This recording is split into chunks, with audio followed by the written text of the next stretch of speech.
शिरूर लोकसभेचे खासदार शरद पवार यांचे समर्थक अमोल कोल्हे यांच्या विरोधात उपमुख्यमंत्री अजित पवार यांनी सोमवारी आघाडी उघडली। त्यानंतर लगेचच शरद पवार सक्रिय झाले। 2019 मध्ये मी आणि दिलीप वळसे पाटलांनी मेहनत करून कोल्हेंना निवडून आणलं होतं। आता 2024 मध्ये आम्ही त्यांना पाडणारच असं अजितदादा म्हणाले होते। मंगळवारी त्यांनी शिरूरमध्ये काही कामांची पाहणी करून कोल्हेंविरुद्ध मोहीम सुरू केल्याचं दाखवून दिलं। दुसरीकडे कोल्हे यांना शरद पवारांनी तातडीनं बोलावून घेतलं।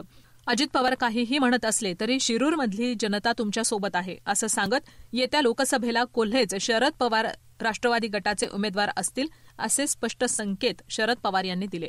अमोल कोल्हेंनी शरद पवारांची भेट घेतली। त्यानंतर ते म्हणाले की अजित पवार मोठे नेते आहेत। अजितदादांनी त्यांचा दरारा केंद्रात दाखवून महाराष्ट्रातल्या तमाम शेतकऱ्यांना दिलासा द्यावा, आज त्याची गरज आहे। शेतकऱ्यांच्या सरसकट कर्जमाफी, कांदा निर्यात बंदी, पीक विमा, दूध दर, अखंडित वीज पुरवठा, पीक हमी भाव या 6 प्रमुख मागण्यांवर मी आक्रोश मोर्चा काढणार आहे। जिल्हाधिकारी कार्यालय परिसरात 30 डिसेंबर रोजी शरद पवारांच्या उपस्थितीत त्याची सांगता होणार आहे असंही यावेळी अमोल कोल्हे यांनी सांगितलं की कांदा उत्पादक शेतकरी जो अडचणीत आहे, कांद्याची निर्यात बंदी ही तात्काळ उठवण्यात यावी। कांद्याच्या निर्यात धोरणाला एक निश्चित निर्यात धोरण करण्यात यावं।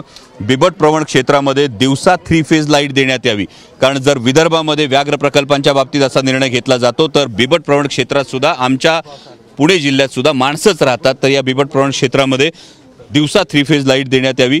तिसरी महत्त्वाची मागणी आहे ती म्हणजे दूध उत्पादक जे शेतकरी आहेत यामध्ये महाराष्ट्र सरकारनं कर्नाटक सरकारच्या धर्तीवर 5 रुपये अनुदान देण्याचा निर्णय घेतला, पण हा निर्णय घेताना मात्र सरकारनं पुन्हा कोतेपणा दाखवलेला आहे मनाचा। कारण फक्त शासकीय दूध संस्थांना जे दूध घालतात याच्यावर दुधावर लिटर मागे 5 रुपयाचं अनुदान आहे। फक्त पुणे जिल्ह्याचा विचार केला तर खाजगी दूध संस्थांना 21 लाख लिटर दूध दिवसाचं संकलन आहे। त्यामुळे महाराष्ट्र सरकार या पद्धतीनं भेदभाव न करता सरसकट हे दुधाचं अनुदान दूध उत्पादक शेतकऱ्यांना देण्यात यावं। चौथी महत्त्वाची मागणी ती म्हणजे शेतकऱ्यांच्या मुलांना जेव्हा शिक्षण घ्यायची वेळ येते, जेव्हा शैक्षणिक कर्ज घ्यायची वेळ येते, तेव्हा अनेकदा बँका काकू करतात, अनेकदा यामध्ये जाचकाठी घातल्या जातात आणि त्यामुळे शिक्षण घेणं आणि शैक्षणिक कर्ज मिळणं दुरापास्त होतं। त्यामुळे हे शैक्षणिक कर्जाचं धोरण सुरळीत करण्यात यावं। जर मोजक्या उद्योगपतींचं 25 लाख कोटी रुपयांचं कर्ज माफ होतं तर आमच्या सर्वसामान्य शेतकरी जो अवकाळीने नाडला जातो, जो निसर्गाच्या अवकृपेने प्रत्येक वेळी संकटात येतो, त्याची कर्जमाफी का होत नाही, या प्रमुख मागण्या आहेत।